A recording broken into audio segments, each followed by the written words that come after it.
Hey, let me see your hands. Bert, get on the ground. Get on the ground. Get on the ground right here. Get on the ground. You, Burgundy shirt, get on the ground. Over here. On the ground. On the ground. Get on the ground. Do you not listen? Get on the ground. The encounter begins as Officer David Lance Dukes arrives and instantly escalates the situation without any attempt at assessment. He jumps out of his patrol car with his gun already drawn and points it directly at 58-year-old disabled man Clarence Gaylord, who is simply standing with his cousin in a parking area. Dukes screams rapid, conflicting commands, demanding he get on the ground immediately. Clarence, who clearly struggles with mobility, begins lowering himself slowly, placing his hands on the pavement to comply safely. But before he can even finish obeying, Officer Dukes abruptly drives his foot into Clarence's back or neck area, forcefully slamming his head into the concrete. The impact is violent and completely unnecessary, especially since Clarence's empty hands were visible above his head moments earlier. Under well-established legal standards, including Graham versus Connor, officers must use only reasonable force, considering severity of the crime, threat level, and resistance. In this case, there was no crime, no threat, and no resistance. The takedown reflects unchecked aggression, not legitimate policing. Gun back there? Ain't no gun. By that truck. Ain't no gun. You're not listening, dude.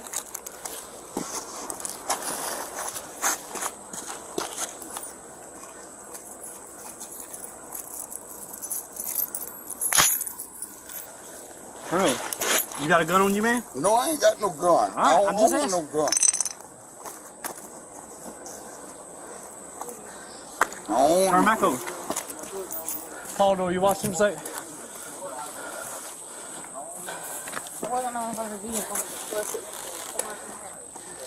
He had something. I ain't want no gun. The door's unlocked, it's not always so. No, he was right here. Watch him. Go watch him. There it is. I don't want no gun. All right, that's what he had.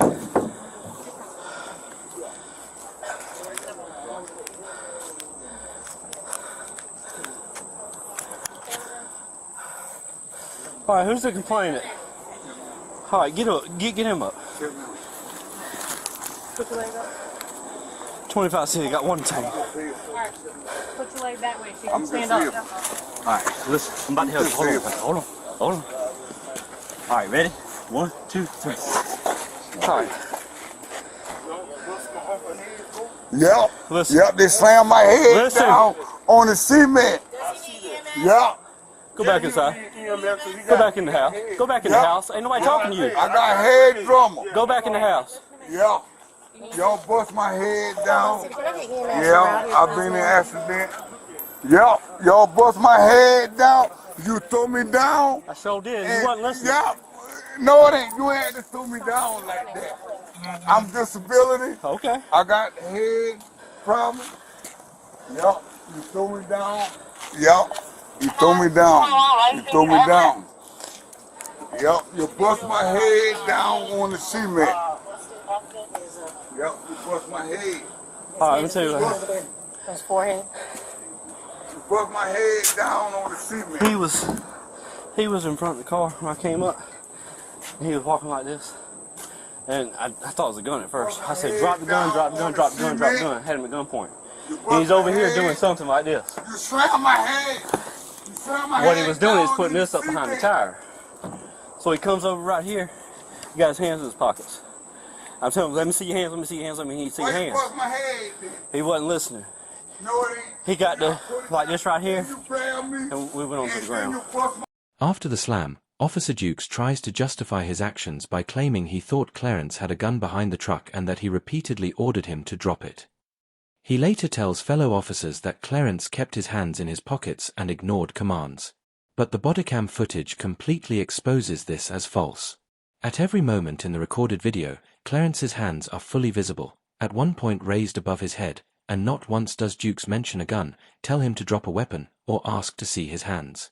Additional reports from other officers at the scene contradict each other, with one claiming hands were in pockets briefly, and another describing the takedown as a stomp to the neck, not a gentle push. Nothing in the footage shows Clarence resisting. Instead, it shows him doing everything he can to comply while struggling physically.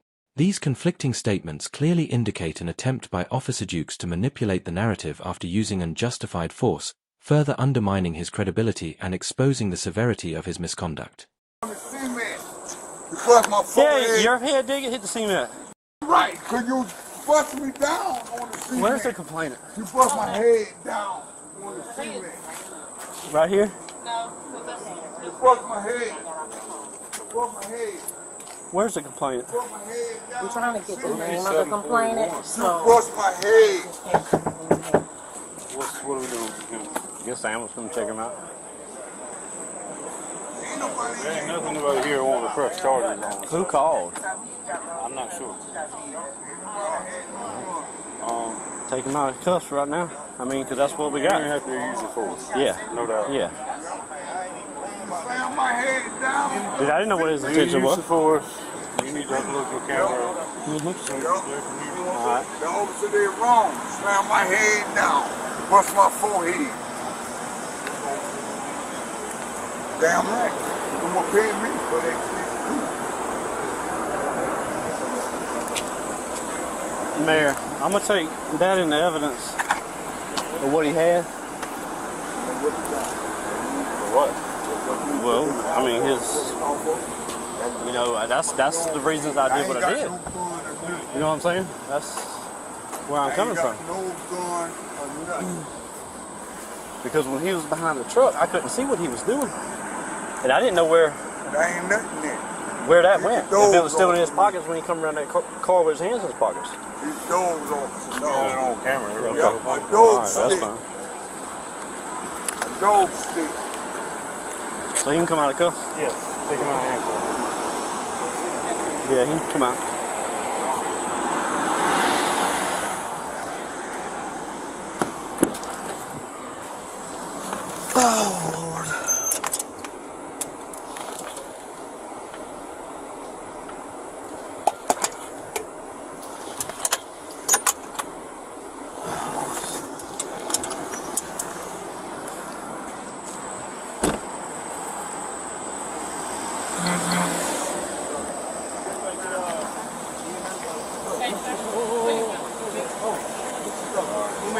You want me to check it out?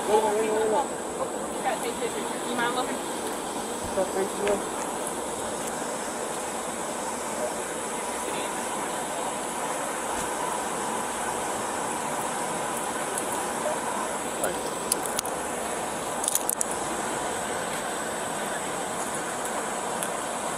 Hi. Good, how are you? What's going on? Officer slammed my forehead down in the cement. Okay. You were wrong for that. Use consciousness? Yeah. Listen. Can I get a card from you? I don't have one there. Okay. We don't have What's your they badge don't give us cards. Okay, what's your badge number? 1059. Let me see if I can get my phone. Hold on.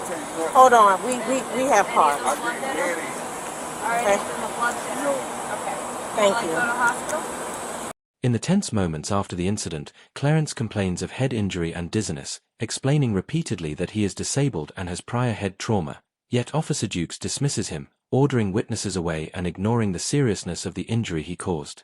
When Clarence's cousin, Mario Julian, politely asks Dukes for his business card to file a complaint, the officer immediately lies, saying, "We don't get cards." This is a classic tactic used to discourage citizens from filing official grievances. But within seconds, Sergeant Padder arrives, overhears the exchange, and corrects him on the spot. She states officers do have cards and personally hands Mario the proper identification.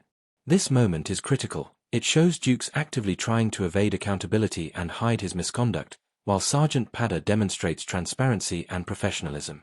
Under South Carolina law, intentional deception by an officer during a complaint process can be considered obstruction or misconduct, and Dukes' actions clearly Yeah. Alright. Call me. Brandon, he can get his stuff off the car.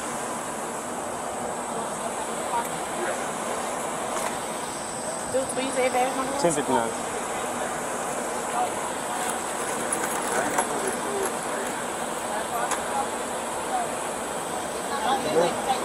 Okay. After EMS treats Clarence, both men are released, but the fallout for Dukes begins quickly. Just 2 days later, after reviewing the bodycam footage and officer reports, the Orangeburg Department of Public Safety fires him for violating use of force policy. Weeks later, on August 25, 2021, he is criminally charged with first-degree assault and battery, a serious felony carrying up to 10 years in prison. Audit. The audit ultimately gives Dukes an F for excessive force, lying in reports, trying to avoid accountability, and abusing a vulnerable, disabled man without any justification.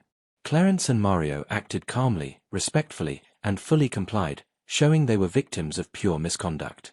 On the other hand, Sergeant Padder earns an A+ for her truthfulness, leadership, and refusal to participate in a cover-up, proving that honest officers play a crucial role in policing. The case highlights why transparency, bodycam evidence, and citizen oversight are essential to exposing abuse and preventing officers like Dukes from operating without consequences.